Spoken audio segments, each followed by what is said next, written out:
Rashida Tlaib.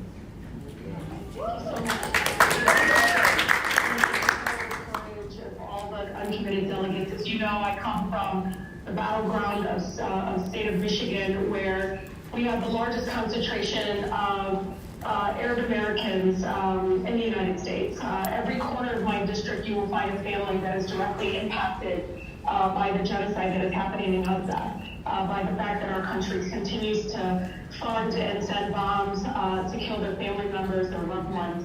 But I wanted to come and say thank you to the uncommitted delegates, because as Democrats, they are deciding to organize from within. They're deciding to use movement work that has started with the ceasefire movement and extend it to not only ceasefire, but arms embargo, make us more visible, make sure that we have a voice when it comes to policy change within the Democratic Party.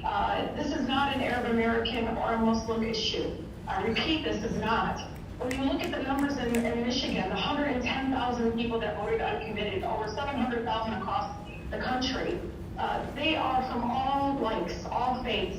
And people have come up to me and said, I voted uncommitted because I don't support war. Our country is done in supporting war and the lack of accountability to our own laws.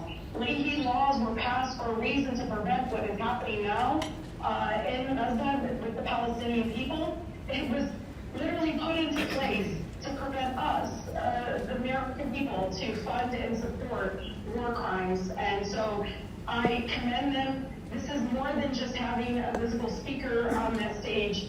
It was how many of us, including Palestinian Americans like myself, unelected folks as well, that have some sort of tie and understanding. They want the death and the destruction and the bombing to stop. And they are all looking and saying, what about our voices? It's not just Palestinians, it's Americans who are with us that are saying, where was our voice on that stage? Where are we in the policy change that we were hoping to get with the Harris campaign? I can tell you this is most engagement, of course, but this is not, enough. As my sister Layla Elabed reminds me all the time, Palestinian children can't eat words. The fact of the matter is we are at a point where war crime after war crime is being committed. The atrocities that you hear from the doctors that have come up courageously to the DNC to share the stories firsthand of what they've seen, to just plead with folks that Palestinians deserve to live, that Palestinian children deserve to grow old. That is literally all they're asking. And again, what we're seeing with the Democratic leadership of the DNC is they don't want to hear their voices. They want to erase us. They want to pretend that Palestinian and the voices that we have and the harm and the hurt doesn't exist. And so I commend those ceasefire delegates who are on the ground. And please believe me when I tell you it's more than 30.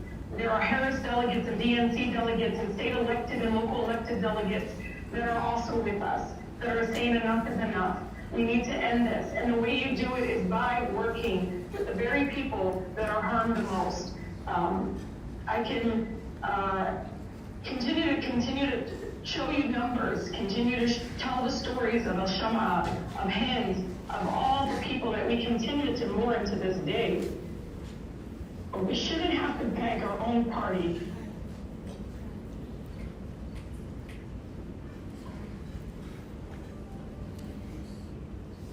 That's not who we are as a country, to have to beg to be heard.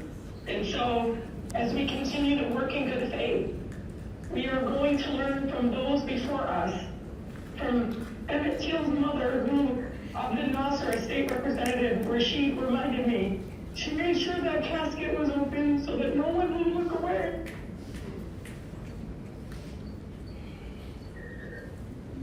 We learned from those leaders before us as Americans the courage to say, I'm going to have an open casket so you all see what doing nothing looks like.